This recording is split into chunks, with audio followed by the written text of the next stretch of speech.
Hi, and welcome back to Myths, Legends, Folklores, and Just the Plain Strange. And today we're doing a story on Spring-Heeled Jack. Now, this isn't a story that's originated here in the United States. It's actually a story that originated in Great Britain. And Christopher is really interested in this story, so he's going to do the narration for you. So today we're going to be talking about the urban legend of Spring-Heeled Jack. Now, this entity, and I'm going to call him an entity through the duration of this video because most people don't really know what he was, but majority thought that he was some type of demonic entity because every time this being was seen, it usually had a devilish type appearance. Red eyes, it had pointed ears,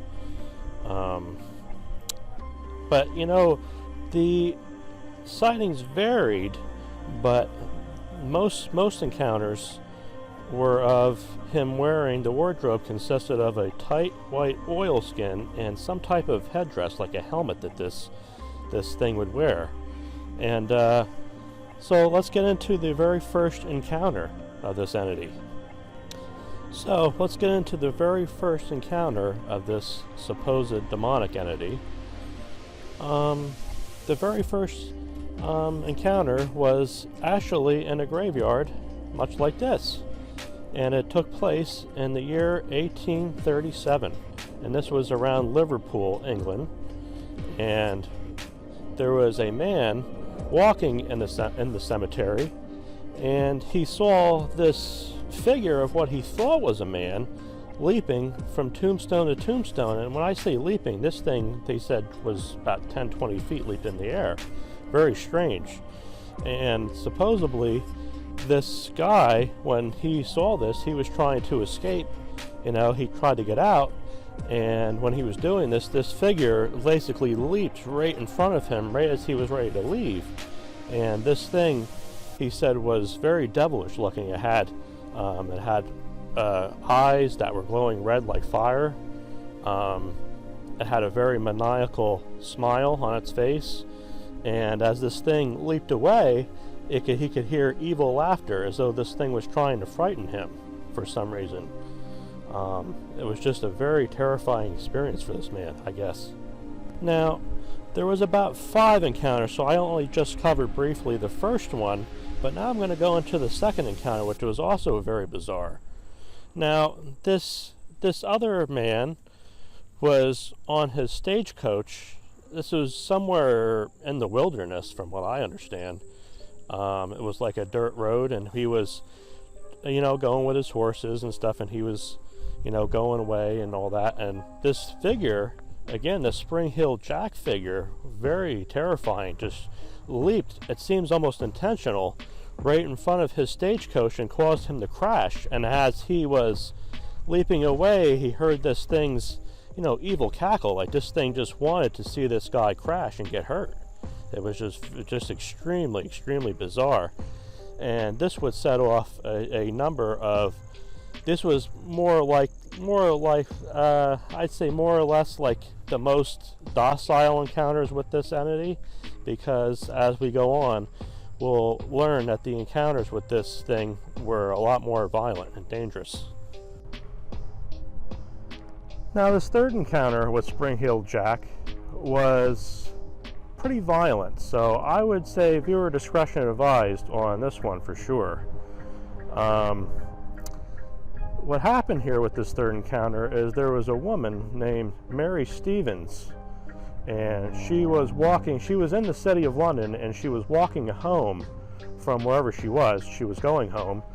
And when she was walking in the street somewhere, this Spring-Heeled Jack being just lunged at her from nowhere, seemingly nowhere, and for lack of a better word, it was trying to like rape her, it seemed, you know. And it was kissing her face, it was ripping at her gown. And when I say ripping at her gown, she described this thing's on his hands seemed like almost like metallic like claws that he was ripping her gown with. And you know, she started screaming when all this was going on, and people, of course, rushed to see what was going on. And this Spring-Heeled Jack, this attacker, just fled it just ran away. And that was really the end of the third encounter. Okay, so now I'm going to get into the fourth encounter with the spring-heeled jack entity. Now, just to clarify, I know I said the last encounter was violent, but this encounter I would say is even more violent, so even more discretion advised with this one. This was actually a very strange encounter, if you ask me, because, and this almost seems to dive into the trickster element of this entity. And you're gonna see why in a minute.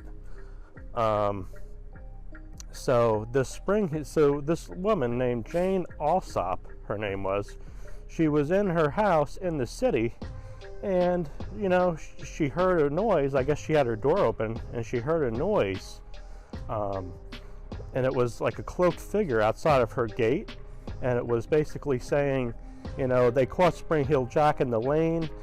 Come quickly, I'm a policeman, bring a light. So she hurried up and rushed and got a candle. And when she came out back with the candle and gave it to this thing, right away, it flew up its cloak off, and lo and behold, it was Spring-Heeled Jack himself. And he basically proceeded to do another one of his strange abilities. He blew blue and white flames into her face, almost blinding her. And as he was doing this, he rushed and got her in her house and started to attack her on the stairwell in her own house even. And this thing was ripping her hair out. It was trying to rape her like the previous woman. And her family, her sisters, came down the stairs and were horrified at what they saw, and they just saw these red eyes, just completely, this thing just looked pure evil, and it was so frightening.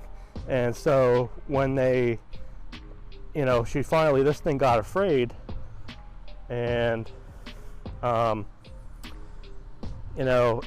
guess when it saw the sisters came down, it got afraid and it just ran away.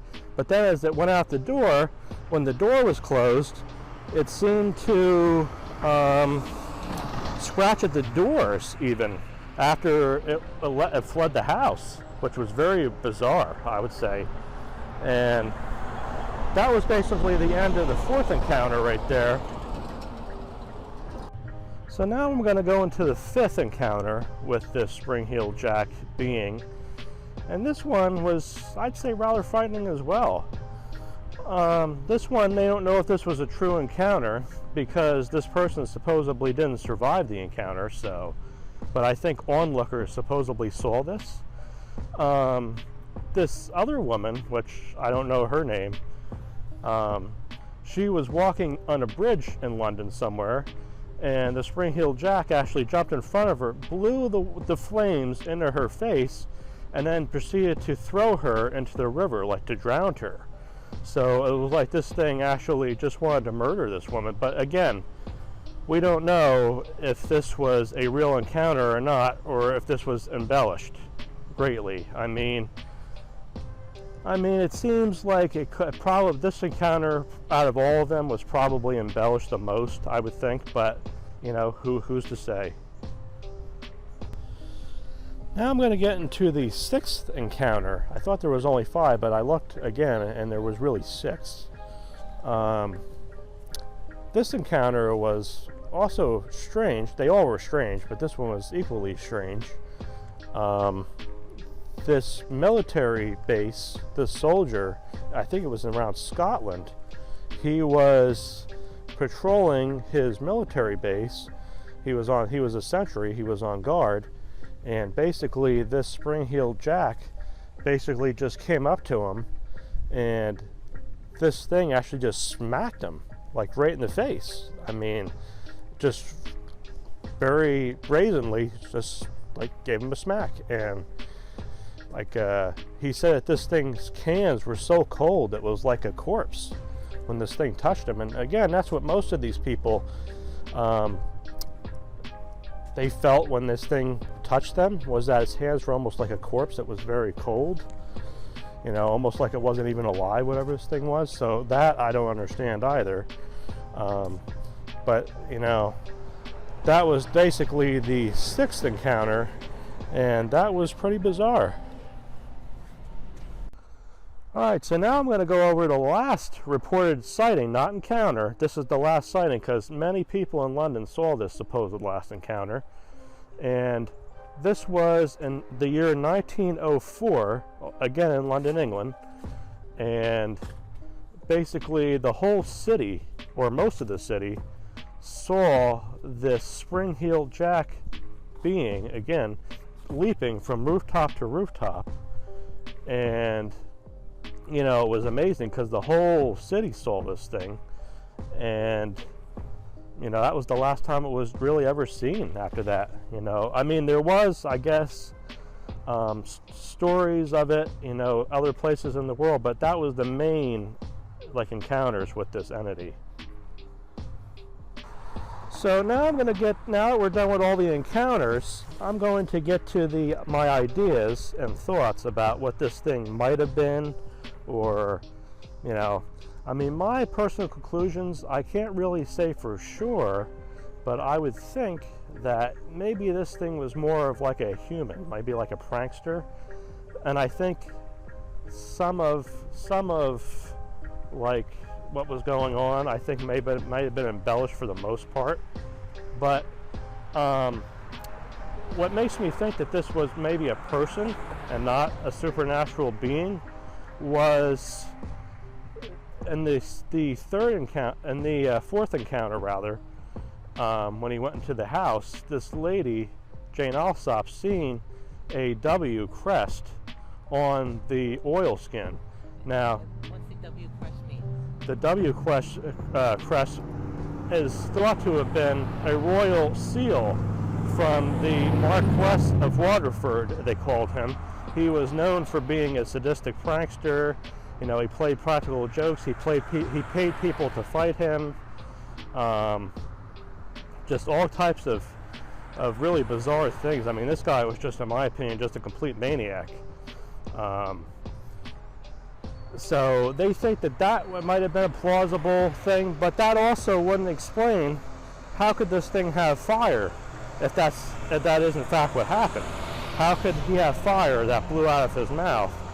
Because back in those days, there really was no technology for that.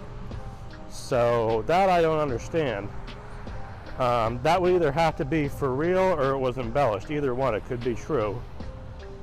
That was pretty much my ideas on that specific topic.